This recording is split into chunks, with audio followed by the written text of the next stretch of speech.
Welcome to Sparks academy.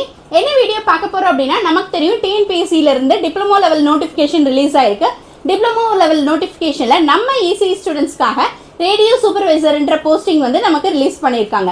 அந்த போஸ்டிங்க்கு நம்ம prepare பண்ணக்கூடிய ஒரு இன்ட்ரோடக்ஷன் வீடியோ தான் நம்ம இன்னைக்கு சேனல்ல பார்க்க போறோம். அதே மாதிரி உங்களுக்கான ஒரு மோட்டிவேஷன் கோட்ஸோட இன்னைக்கு வந்திருக்கோம். என்னன்னு பார்க்கலாம். நீங்கள் முயற்சியை கைவிடாத வரை வெற்றியும் உங்களை கைவிடுவதில்லை. அப்ப நம்ம முயற்சி பண்ணதான் நம்ம என்ன பண்ண முடியும், வெற்றியை அச்சீவ் பண்ண முடியும். ஸோ அதே மாதிரி நீங்க உங்க முயற்சியை கைவிடாதீங்க. நாங்க எங்க சைட்ல இருந்து எங்க ஸ்டூடெண்ட்ஸ் கவர்மெண்ட் செக்டருக்குள்ள போகணுன்ற முயற்சியையும் நாங்க கைவிட மாட்டோம். இப்ப பாருங்க, நம்ம ஸ்பார்க்ஸ் அகாடமி உங்களுக்காக ஒரு எக்ஸ்க்ளூசிவா நியூ ஆன்லைன் பேட்ச் லான்ச் பண்ண போறோம். சீக்கிரமாவே லான்ச் பண்ண போறோம். அதே மாதிரி 2 days மட்டும் ஸ்பெஷல் ஆஃபர் ப்ரொவைட் பண்றோம். இப்போ ஜாயின் பண்ணக்கூடிய ஸ்டூடெண்ட்ஸ்க்கு 2 days ஸ்பெஷல் ஆஃபர் அப்படின்னும் போது நீங்க உடனே ஜாயின் பண்ணி உங்களோட ஆஃபர் என்னன்றதை தெரிஞ்சுக்கோங்க. 9677711366 நம்பரை கான்டாக்ட் பண்ணி ஸ்பெஷல் ஆஃபர் டீடைல்ஸ் எல்லாமே தெரிஞ்சுக்கோங்க. ஓகே, இந்த வீடியோல நம்ம என்ன மேம் பார்க்க போறோம் அப்படின்னா, trend analysis as well as technical syllabus பத்தின ஒரு இன்ட்ரோ, அதே மாதிரி அந்த சப்ஜெக்ட்ஸ் ஓவரால் சிலபஸ் என்ன, subject intro as well as class plus previous year question. ஒரு டெக்னிக்கல் சப்ஜெக்ட்ல ஒரு பார்ட் எடுத்து உங்களுக்கு அதுல கிளாஸ் எடுத்து அதுல ப்ரீவியஸ் இயர் கொஸ்டின்ஸ் எப்படி வரும் அப்படின்றது தான் இந்த வீடியோல நம்ம பார்க்க போறோம். வீடியோவை ஸ்கிப் பண்ணாம எண்ட் வரைக்கும் ஃபுல்லா பாருங்க, உங்களுக்கு ரொம்ப யூஸ்ஃபுல்லா இருக்கும். ஃபர்ஸ்ட் ட்ரெண்ட் அனாலிசிஸ் அப்படின்னு சொல்லி எடுத்துக்கிட்டீங்க அப்படின்னா, லாஸ்டா இந்த எக்ஸாம் எப்ப நடந்தது அப்படின்னா 2012ல நடந்துச்சு. 2012ல நடந்தப்ப ரேடியோ சூப்பர்வைசர் போஸ்டிங்ன்ற நேம்லயே தான் நடந்தது. அதே மாதிரி தான் இப்பயுமே நமக்கு போஸ்டிங் என்ன நேம்ல ஸ்டார்ட் பண்ணிருக்காங்க, radio supervisor posting as well as 14 vacancies கொடுத்திருக்காங்க. அப்ப ஆக்சுவலா 2012ல கொடுக்கும்போது 7 வேகன்சிஸ் கொடுத்திருக்காங்க. ரீசெண்டா இதை வந்து டிப்ளமோல அப்ப வந்து டிகிரி லெவல்லையும் நடத்திருக்காங்க. ஸோ இப்போ வந்து டிப்ளமோ லெவல் எக்ஸாமினேஷன்லயுமே இதை இன்க்ளூட் பண்ணிட்டாங்க. ஸோ சிலபஸுமே வந்து எப்படி இருக்கு அப்படின்னா டிப்ளமோ லெவல்ல தான் இருக்கு. ஸோ டிப்ளமோ ஸ்டூடெண்ட்ஸுக்கு உங்களுக்கு ரொம்ப யூஸ்ஃபுல்லா இருக்கும். as well as டிப்ளமோ லெவல்ல எக்ஸாம் இருக்கும்போது நமக்கு ஈஸியாவே கிராக் பண்ண முடியும் இந்த எக்ஸாமை. ஸோ கொஸ்டின்ஸ் எல்லாமே ஒன் லைனரா இருக்கக்கூடிய பாசிபிலிட்டி அதிகமா இருக்கிறனால நம்ம ஈஸியா இந்த கொஸ்டின்ஸை வந்து கிராக் பண்ணலாம். அதே மாதிரி ரேடியோ சூப்பர்வைசர் அப்படின்னு சொல்லி எடுத்துக்கிட்டீங்க அப்படின்னா, ரேடியோ சூப்பர்வைசர் போஸ்டிங் நமக்கு ஆக்சுவலா கம்யூனிகேஷன் ஓரியன்டா டெலிகம்யூனிகேஷன் டிபார்ட்மெண்ட்ல, பிடபிள்யூடி டிபார்ட்மெண்ட்ல ஒவ்வொரு இடத்துலயும் வேகன்சி போடுவாங்க. பட் இப்ப நமக்கு அனௌன்ஸ் பண்ணிருக்கிறது பிடபிள்யூடில தான் நமக்கு அனௌன்ஸ் பண்ணிருக்காங்க. சோ ஓவரால் அதோட ஜாப் நேச்சர் அப்படின்னு சொல்லி எடுத்துக்கிட்டோம் அப்படின்னா, நமக்கு மேக்ஸிமம் எல்லாரையும் கோஆர்டினேட் பண்றது, சூப்பர்வைஸ் பண்றது, கம்யூனிகேஷன் ஓரியன்டா இருக்கக்கூடிய இஷ்யூஸ் சார்ட் அவுட் பண்றது. சோ இந்த மாதிரி ஒவ்வொரு இதா நம்ம பாக்குற மாதிரி இருக்கும். ஓகேங்களா? இப்ப அதே மாதிரி டெக்னிக்கல் சிலபஸ் அப்படின்னு சொல்லி எடுத்துக்கிட்டீங்க அப்படின்னா, டெக்னிக்கல் சிலபஸ் ஆக்சுவலி நமக்கு 447 கீழே கோடுக்கு கீழே நமக்கு வரும். இப்ப அதுல ஃபர்ஸ்ட் நம்ம யூனிட் அப்படின்னு சொல்லி எடுத்துக்கிட்டீங்க அப்படின்னா, ஃபர்ஸ்ட் யூனிட் என்ன இருக்கு அப்படின்னா, electronic devices and circuits. Electronic devices and circuits அப்படின்னு சொல்லி எடுத்துக்கிட்டோம் அப்படின்னா, எலக்ட்ரானிக் டிவைசஸ் அண்ட் சர்க்யூட்ஸ்ல ஃபர்ஸ்ட் நம்ம பார்க்கக்கூடியது என்ன, மெயினா நம்ம எப்பயுமே என்ன பார்க்கணும்னா, என்ன டாபிக் எத்தனை நம்பர் ஆஃப் கொஸ்டின்ஸ் கொடுத்திருக்காங்க அப்படின்றதுதான். So electronic devices and circuits அப்படின்னு சொல்லி எடுத்துக்கிட்டோம் அப்படின்னா, அதுல நமக்கு கொடுத்திருக்கக்கூடிய கொஸ்டின்ஸ் நம்பர் ஆஃப் கொஸ்டின்ஸ் பாத்தீங்க அப்படின்னா 20 கொஸ்டின்ஸ் வரைக்கும் கொடுத்திருக்காங்க. சோ 20 கொஸ்டின்ஸ் நான் ஆல்ரெடி சொன்னதுதான். சப்ஜெக்ட் கோட் அப்படின்னு சொல்லி எடுத்துக்கிட்டோம் அப்படின்னா சப்ஜெக்ட் கோட் 447. ஓகேங்களா? சோ தெரியாதவங்க நோட் பண்ணிக்கோங்க, சப்ஜெக்ட் கோட் 447. இப்ப இதுல first electronic devices and circuits அப்படின்னு சொல்லி எடுத்துக்கிட்டோம் அப்படின்னா, PN junction diode, zener diode, அதோட filters, capacitor filter, inductor filter, L section filter, pi section, all section. So இது வந்து டயோட் கான்செப்ட்ஸ்க்கு கீழே வரும். டயோடோட types as well as filter. அடுத்தது ரெக்டிஃபையரோடது. அடுத்தது opto electronic devices. Opto electronic டிவைசஸ்னா photo diode and photo transistor. அடுத்து BJT, UJT, FET devices, transistor, Colpitts, ஆக்சலரேட்டர்ஸோட டைப்ஸ், மல்டி வைப்ரேட்டர்ஸோட டைப்ஸ், டயாக், ட்ரையாக். சோ இந்த மாதிரி ஓவராலா இடிசில நம்ம பார்க்க போற டாபிக். ஓகேங்களா? சோ சிலபஸோட இன்ட்ரோ ஃபர்ஸ்ட் நான் கொடுக்குறேன். அடுத்தது செகண்ட் யூனிட் அப்படின்னு சொல்லி எடுத்துக்கிட்டோம் அப்படின்னா, செகண்ட் யூனிட்ல நம்ம electronic circuits and instrumentation. Electronic circuits and instrumentation அப்படின்னு சொல்லி எடுத்துக்கிட்டோம் அப்படின்னா 10 கொஸ்டின்ஸ் வரைக்கும் நம்ம கன்சிடர் பண்றோம். 10 கொஸ்டின்ஸ் அப்படின்னு சொல்லி எடுத்துக்கிட்டோம் அப்படின்னா, அதுல ஸ்டார்டிங் என்ன அப்படின்னா Ohm's law, KCL, KVL, network theorem, Thevenin theorems, தியரம்ஸோட டைப் as well as இதுலயே நமக்கு ரெசனன்ஸ் வரைக்கும் நமக்கு எலக்ட்ரிக் சர்க்யூட்ஸ் கீழே வரும். அதே இது next one transformer, single phase and 3 phase transformer, DC generator, DC motor, அதே மாதிரி induction motor as well as synchronous motor. So stepper motor எல்லாமே இதுல இன்க்ளூட் பண்ணிட்டாங்க. அடுத்தது மோட்டார், யுனிவர்சல் மோட்டார் வரைக்கும் இந்த டாபிக் கீழே. அடுத்து டிரான்ஸ்டியூசர்ஸ், பிரிட்ஜஸ், இது எல்லாமே வந்து தேர்ட் எம்என்ஐ டாபிக் கீழே கொண்டு வந்திருக்காங்க. 3 டாபிக்கையுமே ஒரே இதுல கொண்டு வந்திருக்காங்க. So that is the electrical circuit and instrumentation. Third unit என்ன கொடுத்திருக்காங்க அப்படின்னா ப்ரோக்ராமிங் இன் சி. அதே மாதிரி ப்ரோக்ராமிங் இன் சில எத்தனை question? 5 questions as well as computer hardware and servicing and நெட்வொர்க்கிங்ல எத்தனை கொடுத்திருக்காங்க? 15 கொஸ்டின்ஸ் வரைக்கும் கொடுத்திருக்காங்க. சோ அதுலயே அதே மாதிரி தான் மதர் போர்டு காம்போனன்ட்ஸா இருக்கட்டும், மெமரி ஸ்டோரேஜ் டிவைசஸா இருக்கட்டும், input output devices, interfaces, maintenance and trouble shooting, so இந்த மாதிரி ஒவ்வொரு இதையும் கன்சிடர் பண்ணி 15 கொஸ்டின்ஸ் வரைக்கும் கொடுத்திருக்காங்க. இங்க ப்ரோக்ராமிங் இன் சி எடுத்துக்கிட்டோம் அப்படின்னா இதுவுமே பெரிய டாபிக் தான், பட் இதுல வந்து 5 கொஸ்டின்ஸ் வரைக்கும் நமக்கு கொடுத்திருக்காங்க. சோ ஸ்டேட்மெண்ட்ஸ் என்ன எல்லாமே நம்ம தெரிஞ்சிருக்கணும். அடுத்தது 4th unit industrial electronics. Industrial electronics அப்படின்னு சொல்லி எடுத்துக்கிட்டோம் அப்படின்னா 10 கொஸ்டின்ஸ் வரைக்கும் கொடுத்திருக்காங்க. இண்டஸ்ட்ரியல் எலக்ட்ரானிக்ஸ்ல ஃபர்ஸ்ட் தைரிஸ்டர் ஃபேமிலி. தைரிஸ்டர் ஃபேமிலினா ஐஜிபிடி, மாஸ்பெட், ஜிடிஓ, அதே மாதிரி இன்வெர்டர்ஸ், எஸ்எம்பிஎஸ், சோ இது எல்லாமே இண்டஸ்ட்ரியல் எலக்ட்ரானிக்ஸ் கீழே கொடுத்திருக்காங்க. அதுல எத்தனை கொஸ்டின்ஸ் கொடுத்திருக்காங்க? 10 கொஸ்டின்ஸ். அடுத்தது அனலாக் அண்ட் டிஜிட்டல் எலக்ட்ரானிக்ஸ் எடுத்துக்கிட்டோம் அப்படின்னா அதுல 20 கொஸ்டின்ஸ் கொடுத்திருக்காங்க. இதுல மேக்ஸிமம் அனலாக் எலக்ட்ரானிக்ஸ் அப்படின்னு சொல்லி எடுத்துக்கும் போது op amp, timer, PLL, voltage regulator, இது எல்லாமே கொடுத்திருக்காங்க. டிஜிட்டல் எலக்ட்ரானிக்ஸ் வரும்போது நம்மளோட number system, arithmetic circuits, Boolean laws, அதே மாதிரி தெவெனின் டிமார்கன்ஸ் தியரம், சோ அதே மாதிரி analogue to digital conversion, so இந்த மாதிரி ஓவரால் இது எல்லாமே வந்து அனலாக் அண்ட் டிஜிட்டல் எலக்ட்ரானிக்ஸ் கீழே 20 கொஸ்டின்ஸ் கொடுத்திருக்காங்க. அடுத்தது பாருங்க, மெயினா இதுல ஹையஸ்ட் கொடுத்திருக்கிறது எதுல அப்படின்னா, ஏன்னா இது கம்யூனிகேஷன் ஓரியன்டட் அப்படின்றனால கம்யூனிகேஷன்ல தான் நமக்கு 40 questions as well as analog and digital கம்யூனிகேஷன்ல அதே மாதிரி 40 கொஸ்டின்ஸ் கொடுத்திருக்காங்க. கம்யூனிகேஷன் இன்ஜினியரிங் எடுத்துக்கிட்டோம் அப்படின்னா நெட்வொர்க்ஸ், என்னென்ன டைப்ஸ் ஆஃப் ஃபில்டர்ஸ் இருக்கு, ஆண்டனாஸ், ப்ரொபகேஷன், மாடுலேஷன், என்னென்ன டைப்ஸ் ஆஃப் மாடுலேஷன் இருக்கு, அதே மாதிரி FM transmitter, receiver and pulse modulation, அதே மாதிரி microphone and loud speaker, so இது எல்லாமே கம்யூனிகேஷன் இன்ஜினியரிங் கீழே எத்தனை கொஸ்டின்ஸ் கொடுத்திருக்காங்க? 40 கொஸ்டின்ஸ். அதே மாதிரி நெக்ஸ்ட் என்ன சொல்லியிருக்காங்க? அனலாக் அண்ட் டிஜிட்டல் கம்யூனிகேஷன் சொல்லி அதுலயுமே 40 கொஸ்டின்ஸ் கொடுத்திருக்காங்க. அதுக்கு கீழே என்னென்ன வருது?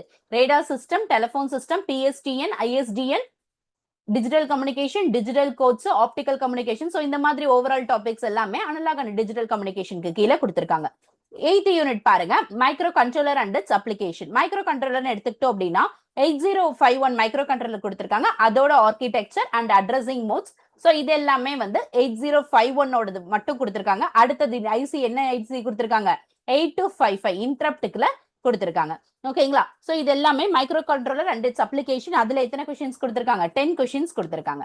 அதே மாதிரி அடுத்து விஎல்எஸ்ஐ. விஎல்எஸ்ஐ எடுத்துக்கிட்டோம் அப்படின்னா விஎல்எஸ்ஐல 10 கொஸ்டின்ஸ் கொடுத்திருக்காங்க. அந்த விஎல்எஸ்ஐல அதே மாதிரி தான் NMOS, CMOS logic, VHDL code ஆக்சுவலா கொடுத்திருக்காங்க. அதுல வந்து 2 டைப் ஆஃப் சர்க்யூட்டுக்குமே, காம்பினேஷன் சர்க்யூட்டுக்குமே கோட் பார்க்கணும், as well as சீக்வென்ஷியல் சர்க்யூட்டுக்குமே கோட் பார்க்கணும். ஓகேங்களா? அடுத்தது எம்பெடட் சிஸ்டம். எம்பெடட் சிஸ்டம் அப்படின்னு சொல்லி எடுத்துக்கிட்டோம்னா Harvard architecture as well as RISC as well as CASC processors, அதே மாதிரி ஒவ்வொரு ஆர்ம் கண்ட்ரோலர், இந்த மாதிரி பெரிஃபரல்ஸ், சீரியல் கம்யூனிகேஷன், இது எல்லாமே எம்பெடட் சிஸ்டம்ஸ் கீழே ப்ரிப்பேர் பண்றோம்.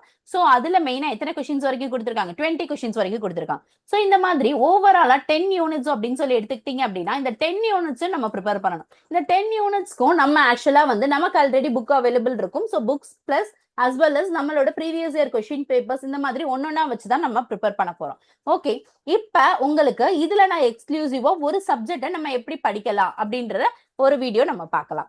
ஓகே, இப்ப இந்த டாபிக்ல பாருங்க, நம்ம ஆல்ரெடி நான் சொல்லியிருந்தேன் உங்ககிட்ட நம்மளோட இப்ப ஒரு இன்ட்ரோடக்ஷன் கிளாஸ் மாதிரி உங்களுக்கு நான் ஒரு டாபிக் எடுக்கிறேன் அப்படின்னு சொல்லியிருந்தேன். இப்ப இந்த டாபிக் பாருங்க, DC circuits and theorems. So நம்ம எப்படி ப்ரிப்பேர் பண்ணணும் அப்படின்னா, எந்த ஒரு டாபிக்கா இருந்தாலும் அந்த டாபிக்கோட மீனிங் புரியணும், as well as அதோட நமக்கு அதுல என்னென்ன பாயிண்ட்ஸ் இருக்கு. சோ இந்த மாதிரி ஒவ்வொருதுமே பேசிக்ஸ்ல இருந்து கத்துக்கணும். அதுதான் நம்மளோட மெயின் கான்செப்ட்ஸ். சோ இந்த மாதிரி இப்ப டிசி சர்க்யூட்ஸ் அண்ட் தியரம்ஸ் அப்படின்னு சொல்லி எடுத்துக்கிட்டோம் அப்படின்னா உங்களுக்கு ஆக்சுவலா வந்து இப்ப நான் பிடிஎஃப் ஷோ பண்றேன்னா சைட் பை சைட் நான் என்னோட ரிட்டர்ன் நோட்ஸுமே இருக்கும். ஓகேங்களா? இப்ப ஃபர்ஸ்ட் எலக்ட்ரிக்கல் சர்க்யூட்ஸ் அப்படின்னு சொல்லி எடுத்துக்கிட்டோம் அப்படின்னா எலக்ட்ரிக்கல் சர்க்யூட் ஃபர்ஸ்ட் ஒரு எலக்ட்ரிக் சர்க்யூட் அப்படின்னாலே என்ன? That is the flow of electricity. ஒரு எலக்ட்ரிக்கல் சர்க்யூட் அப்படின்னாலே என்ன சொல்லுவோம்? flow of electricity அப்படின்னு சொல்லுவோம். அந்த flow of electricity அப்படின்றது ஒரு டிவைஸ்ல இருந்து இன்னொரு டிவைஸ்க்கு flow ஆகக்கூடியதான் என்ன சொல்றோம்? flow of electricity. சோ அப்ப அதை பத்தி நம்ம படிக்க போறதுதான் ஃபர்ஸ்ட் டிசி சர்க்யூட்ஸ். கரண்ட்னா என்ன, வோல்டேஜ்னா என்ன, பவர்னா என்ன, அதுக்கு பேசிக்கா இருக்கக்கூடிய டேர்ம்ஸ் என்னென்ன, அந்த மாதிரி ஒன்னொன்னா பார்க்க போறோம். ஓகே, இப்ப ஒரு எலக்ட்ரிக்கல் டிவைஸ் அப்படின்னு சொல்லி எடுத்துக்கிட்டோம் அப்படின்னா அந்த டிவைஸ்ல கண்டிப்பா பேர் ஆஃப் டெர்மினல்ஸ் இருக்கும். உங்களுக்கு இன்னொன்னு ஞாபகம் வச்சுக்கோங்க, இந்த டிப்ளமோ லெவல் அப்படின்றது இங்கிலீஷ்ல மட்டும்தான் எக்ஸாம் நடக்க போகுதுன்னு சொல்லியிருக்காங்க. ஸோ இங்கிலீஷ்ல தான் நீங்க ப்ரிப்பேர் பண்ணணும். இப்ப simplest of the electrical device என்ன இருக்கும் அப்படின்னா பேர் ஆஃப் டெர்மினல்ஸ். எப்பயுமே கண்டிப்பா ஒரு பேர் ஆஃப் டெர்மினல்ஸ் இருக்கும். அப்ப ஒரு டைம் ஒரு டெர்மினல்ல என்டர் ஆகும், இன்னொரு டெர்மினல்ல என்ன ஆகும், லீவ் ஆகும். அப்ப ஒரு பேர் ஆஃப் டெர்மினல் அப்படின்னு சொல்லி எடுத்துக்கிட்டோம் அப்படின்னா அந்த பேர் ஆஃப் டெர்மினல்ல enters at one terminal and leaves at the another terminal. இப்ப இதுல பாருங்க, நான் ஃபார் எக்ஸாம்பிள் இப்படி இந்த டைரக்ஷன்ல நான் கரண்ட் ஃப்ளோ எடுத்துக்கிறேன் அப்படின்னா இப்ப டெர்மினல் ஏ டெர்மினல் பி அப்படின்னு சொல்லி எடுத்துக்கிறேன். இந்த டெர்மினல் ஏல இருந்து எனக்கு என்ன ஆகுது, லீவ் ஆகுது. டெர்மினல் பிக்கு என்ன ஆகுது, என்டர் ஆகுது. அப்ப electricity enters at one terminal. பின்ற டெர்மினல்ல எனக்கு என்டர் ஆகுது, ஏன்ற டெர்மினல்ல லீவ் ஆகுது. அதுதான் இந்த ஃபர்ஸ்ட் ஸ்டான்ஸாவோட எக்ஸ்பிளனேஷன். ஓகே, இப்ப இந்த மாதிரி எலக்ட்ரிசிட்டியை பத்தி நம்ம பேசும்போது நமக்கு எலக்ட்ரிக் சார்ஜ்னா என்ன, எலக்ட்ரிக் பொட்டன்ஷியல்னா என்ன, எலக்ட்ரிக் கரண்ட்னா என்ன, அந்த மாதிரி நம்ம தெரிஞ்சுக்கணும் பேசிக். அப்ப ஒரு சார்ஜை வச்சுதான் நமக்கு ஆக்சுவலா கரண்ட் பொட்டன்ஷியல் எல்லாமே நம்ம சொல்லுவோம். அப்ப எலக்ட்ரிக் சார்ஜ் ஃபர்ஸ்ட் நம்ம அப்சர்வ் பண்ணது எப்ப அப்படின்னா ரெண்டு ட்ரை சப்ஸ்டன்ஸை வந்து ரப் பண்ணும் போது கிடைச்சதுதான் வந்து எலக்ட்ரிக் சார்ஜஸ் அப்படின்னு சொல்லி சொல்லுவோம். அந்த எலக்ட்ரிக் சார்ஜஸ் தான் நமக்கு ஆக்சுவலா இந்த யூனிவர்ஸோட பில்டிங் பிளாக்கா நம்ம சொல்லக்கூடியது எது, எலக்ட்ரிக் சார்ஜ் தான். ஓகேங்களா? அப்ப சார்ஜ் அப்படின்னு சொல்லி எடுத்துக்கிட்டோம் அப்படின்னா அந்த சார்ஜோட ஒரு நெகட்டிவ்லி சார்ஜ் எலக்ட்ரான் அப்படின்னு சொல்லி எடுத்துக்கிட்டோம் அப்படின்னா அந்த ஆட்டமோட மாஸ்ன்னு எடுத்துக்கிட்டோம் அப்படின்னா 9.107 into 10 to the power of -28 gram. So அப்ப 1 கூலும் அப்படின்றது என்ன அப்படின்னா அதோட வேல்யூ தான் இதோடது 9.107 into 10 to the power of -28 into Q0. Q0 அப்படின்றது என்னது, எலக்ட்ரானிக் சார்ஜ். ஓகேங்களா? சோ இந்த சார்ஜோட பிராக்டிக்கல் யூனிட் எல்லா இதுவுமே நம்ம ப்ரிப்பேர் பண்ணும்போது என்ன பார்க்கணும், யூனிட்டும் சேர்ந்து ப்ரிப்பேர் பண்ணணும். That is the practical unit of the charge அப்படின்னு சொல்லி எடுத்துக்கிட்டோம் அப்படின்னா கூலும். ஓகேங்களா? Practical unit of the charge அப்படின்னு சொல்லி எடுத்துக்கிட்டோம் அப்படின்னா coulomb. So as well as Q0 அப்படின்றது தான் நம்மளோட எலக்ட்ரானிக் சார்ஜ். இதுதான் வந்து பேஸ்.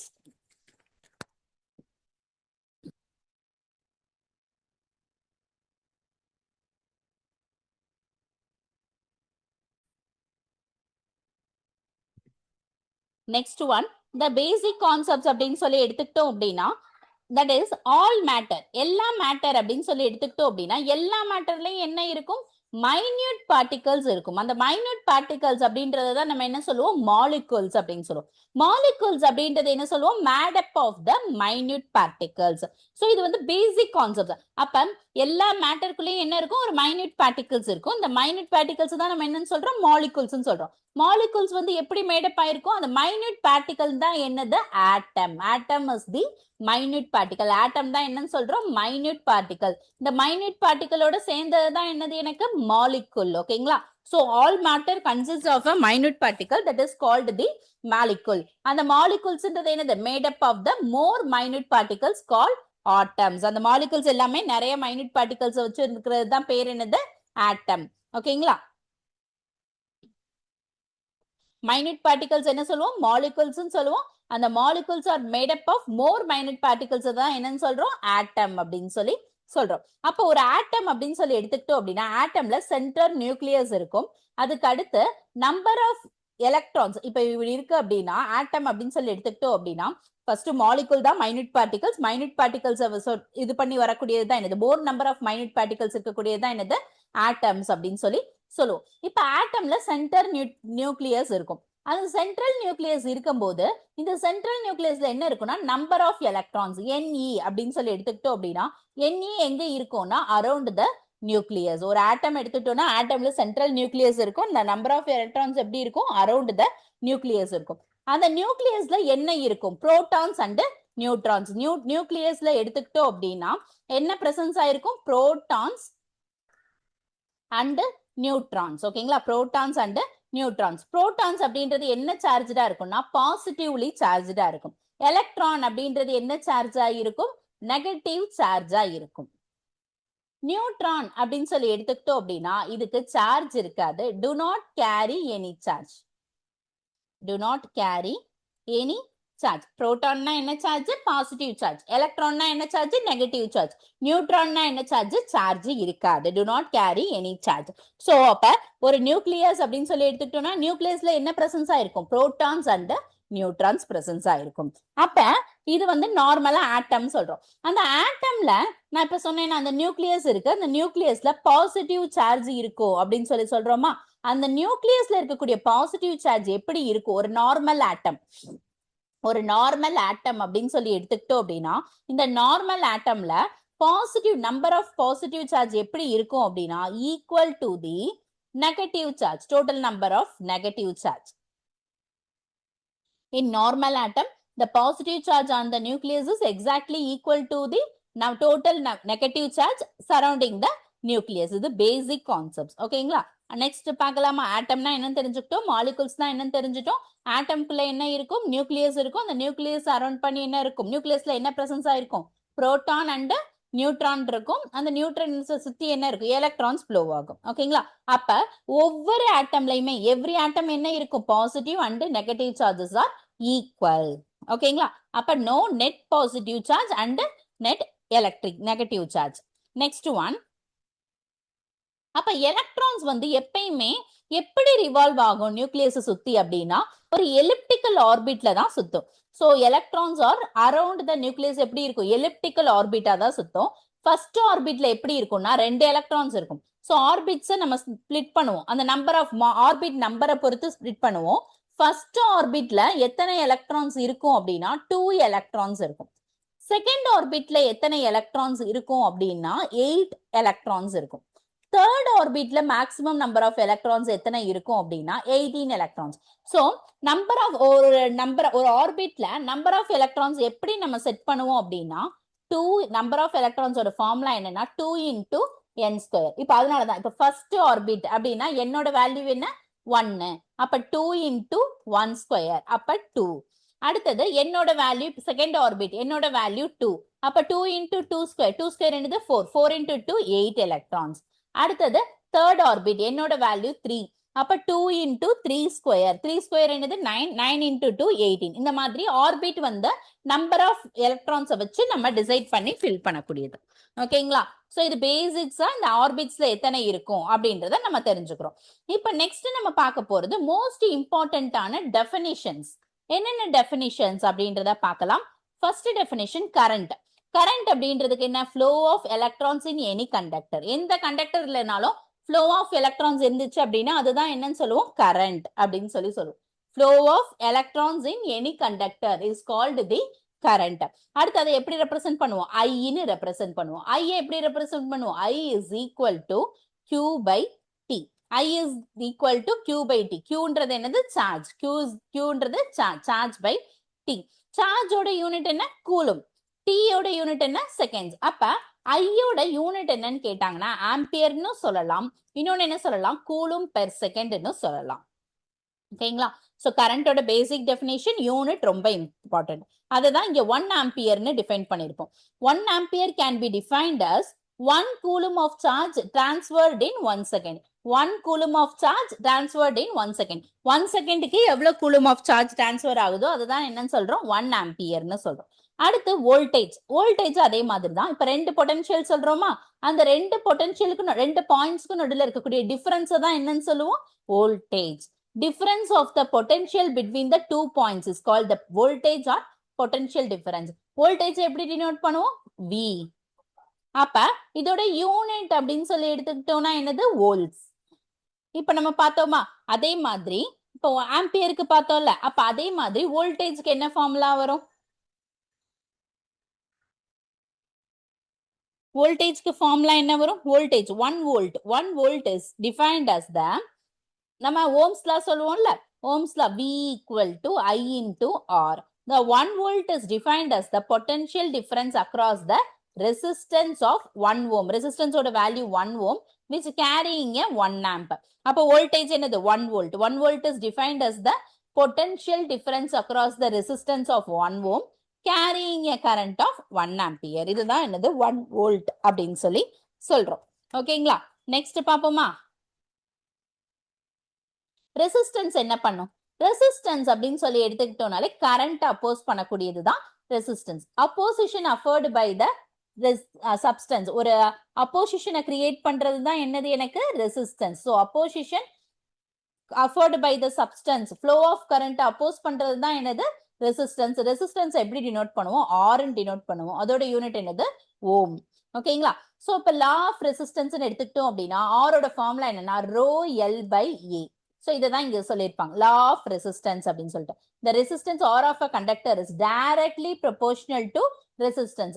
அந்த மேல length ஓகேங்களா? அந்த மேல இருக்கக்கூடிய ரெண்டையும் எப்படி சொல்லுவோம் directly proportionalனு சொல்லுவோம். a என்ன சொல்லுவோம்னா inversely proportional அப்படின்னு சொல்லுவோம். So that is the law of resistance அப்படின்னு சொல்லி எடுத்துக்கிட்டோம் அப்படின்னா directly proportional to the length, inversely proportional to the area. ஓகேங்களா? இது ரெண்டும் ரொம்ப இம்பார்ட்டன்ட், அதை நோட் பண்ணிக்கோங்க. அப்ப ரெசிஸ்டன்ஸ் ஆர் எப்படி இருக்கும் டைரக்ட்லி ப்ரொபோர்ஷனல்னு சொன்னோம்னா L by A. அப்ப லென்த் வந்து எப்படி இருக்கும் டைரக்ட்லி ப்ரொபோர்ஷனலா இருக்கும், A எப்படி இருக்கும் இன்வெர்ஸ்லி ப்ரொபோர்ஷனலா இருக்கும். ஓகே, ரெசிஸ்டன்ஸ் எதை டிபெண்ட் பண்ணி இருக்கும்? ரெசிஸ்டன்ஸ் எதை டிபெண்ட் பண்ணி இருக்கும் அப்படின்னா டெம்பரேச்சரை டிபெண்ட் பண்ணி இருக்கும், as well as nature of the மெட்டீரியலை டிபெண்ட் பண்ணி இருக்கும்.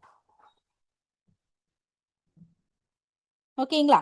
சோ ஒரு ரெசிஸ்டன்ஸ் ஓடது டிபெண்டன்ஸ் கேட்டிருந்தாங்க அப்படின்னா என்ன சொல்லலாம் nature of the material as well as temperature. ரொம்ப இம்பார்ட்டன்ட், இது ரெண்டும் நோட் பண்ணிக்கோங்க. First point, second point. So அதுதான் நம்ம இங்க சொல்றோம் rho is directly proportional to the L by A.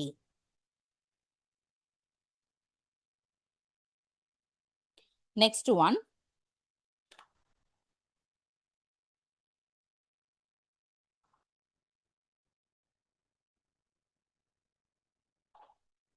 So அதுதான் நம்ம ரோ அப்படின்றது என்னது constant of the material resistivity or specific resistance. Constant of the material resistivity or specific resistance. Next one conductance. கண்டக்டன்ஸ்னா என்ன? இப்ப ரெசிஸ்டன்ஸ் என்ன பண்ணும்னு சொன்னோம், ரெசிஸ்ட் பண்ணும்னு சொன்னோமா, கண்டக்டன்ஸ் என்ன பண்ணும்னா கண்டக்ட் பண்ணும். So reciprocal of the resistance is the conductance. Reciprocal of the resistance is conductance. Conductance எப்படி டினோட் பண்ணுவோம், G ன்னு டினோட் பண்ணுவோம். அதோட யூனிட் என்னது மோ. G is equal to 1 by R. So அப்ப இதை எப்படி சொல்லுவோம் 1 by rho. அப்ப கண்டக்டிவிட்டியோட சிம்பிள் என்னது சிக்மா. சிக்மாவை எப்படி சொல்லுவோம் 1 by rho. சிக்மானா என்ன, ரோனா என்ன, ரோனா ரெசிஸ்டிவிட்டி, சிக்மானா கண்டக்டிவிட்டி. தெரிஞ்சுக்கோங்க. The reciprocal of the resistivity is the conductivity. புரிஞ்சுதா? பேசிஸ்னா என்னன்னு தெரிஞ்சா, கரண்ட்னா என்ன, வோல்டேஜ்னா என்ன, ரெசிஸ்டன்ஸ்னா என்ன, ரெசிஸ்டிவிட்டினா என்ன, கண்டக்டன்ஸ்னா என்ன, கண்டக்டிவிட்டினா என்ன, இந்த மாதிரி ஒவ்வொரு டாபிக்குமே நம்ம டெப்தா பார்க்க ஆரம்பிக்கலாம். ஓகேங்களா? இப்போ உங்களுக்காக நான் ஒரு 10 கொஸ்டின்ஸ் கேட்கிறேன். அந்த 10 கொஸ்டின்ஸ் உங்களுக்கு தெரியுதான்னு பாருங்க. First one,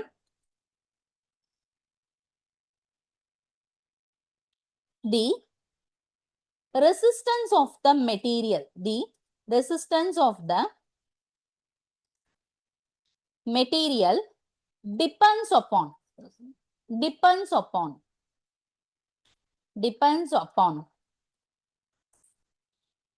option A temperature, option B voltage, option C current, none of this. நான் இதுல நான் சொல்லியிருந்தேன் ரெசிஸ்டன்ஸ் எதை டிபெண்ட் பண்ணி இருக்கும், டெம்பரேச்சரை டிபெண்ட் பண்ணி இருக்கும். இது வந்து டிப்ளமோ லெவல்ல கேட்ட கொஸ்டின் தான். ஓகேங்களா? Second one, the resistance of the material is, the resistance of the material is 10 ohm. The voltage across it is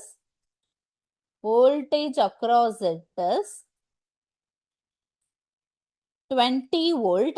Then the value of current,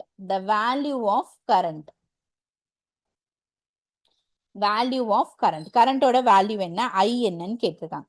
எப்படி ஃபைண்ட் அவுட் பண்ணலாம், நம்ம ஓம்ஸ் லா பார்ப்போம்ல, அதே தான். I is equal to V by R. V யோட value என்ன 20, R ஓட value என்ன 10. அப்ப 2 amps. The value of current is 2 amps. புரிஞ்சுதா? சோ இந்த மாதிரி உங்களுக்கு பேசிக் கொஸ்டின்ஸ் கேட்பாங்க. ஓகேங்களா? Next,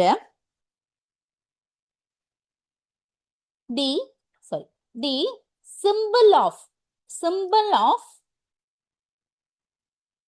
conductivity. கண்டக்டிவிட்டியோட சிம்பிள்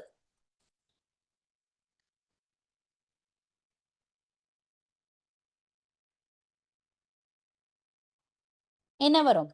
சிக்மா. ஓகேங்களா? Sigma. So symbol of conductivity. இந்த மாதிரி ஒவ்வொரு இதுவுமே பேசிக்கா நமக்கு இப்ப நான் எடுத்த டாபிக்ல இருந்தே அத்தனை கொஸ்டின்ஸ் நம்ம எடுக்கலாம். இப்ப பாருங்க அடுத்த யூனிட் ஆஃப் ரெசிஸ்டன்சஸ். இது எல்லாமே basic questions. Unit of resistances. Ohm. ஓமோட சிம்பிள் நான் எழுதியிருக்கேன் ஓம். ஓகேங்களா? அடுத்தது தி 1 amp is equivalent to 1 amp is equivalent to 1 coulomb per second சொன்னோமா 1 coulomb per 1 second. So இந்த மாதிரி questions வரும். அதே மாதிரி unit of voltage is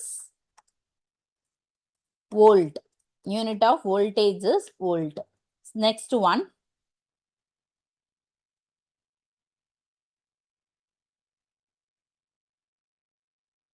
the resistance as per law of resistance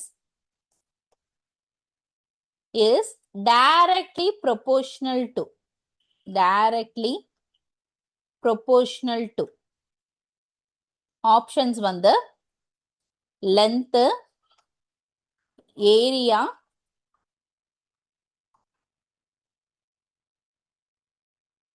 breadth. இப்படி கொடுத்திருந்தாங்கன்னா என்ன வரும்? length. or is directly proportional to rho L by A சொன்னோமா? so அந்த lengthன்றதுக்கு இது பண்ணணும். ஓகேங்களா? நெக்ஸ்ட் ஒன் அதே மாதிரி ரெசிஸ்டன்ஸ் அப்படின்றது temperature of material. Okay, the 1 coulomb, value of 1 coulomb. நீங்க சொல்லுங்க ஆன்சர். இதுல கமெண்ட்ல எனக்கு கமெண்ட் பண்ணுங்க. 1 கூலுமோட வேல்யூ இது நம்ம எடுத்திருக்கோம். 1 கூலுமோட ஈக்குவலன்ட் வேல்யூ என்ன? ஆன்சர் பண்ணுங்க. ஓகேங்களா? சோ இந்த மாதிரி ஒரு டாபிக் எடுத்துக்கிட்டோம் அப்படின்னா அந்த டாபிக்கோட எலாபரேஷன் பார்த்துட்டு அதுல இருந்து வரக்கூடிய கொஸ்டின்ஸையுமே நம்ம அன்னைக்கு கிளாஸ்ல நம்ம பார்த்துடுவோம். ஓகேங்களா? சோ எப்பயுமே நம்ம ஒரு பேட்ச் ஸ்டார்ட் பண்றோம் அப்படின்னா நம்ம ஃபுல் ஃபிளெஜ்டா நம்ம கொடுக்கணும் அப்படின்றது எப்பயுமே நம்ம ஸ்பாக்ஸ் அகாடமி கரெக்டா பண்ணுவோம். அதே மாதிரி ஸ்பாக்ஸ் academy new exclusive online batch start பண்றோம். ஓகேங்களா? சீக்கிரமாவே ஸ்டார்ட் பண்ண போறோம். உடனே என்ரோல் பண்ணுங்க. அதாவது இன்டெப்த் கோர்ஸாவே இருக்கும். உடனே கான்டாக்ட் பண்ணுங்க. 9677711366 நம்பரை கான்டாக்ட் பண்ணி உடனே என்ரோல் பண்ணுங்க. Thank you all. தேங்க்யூ.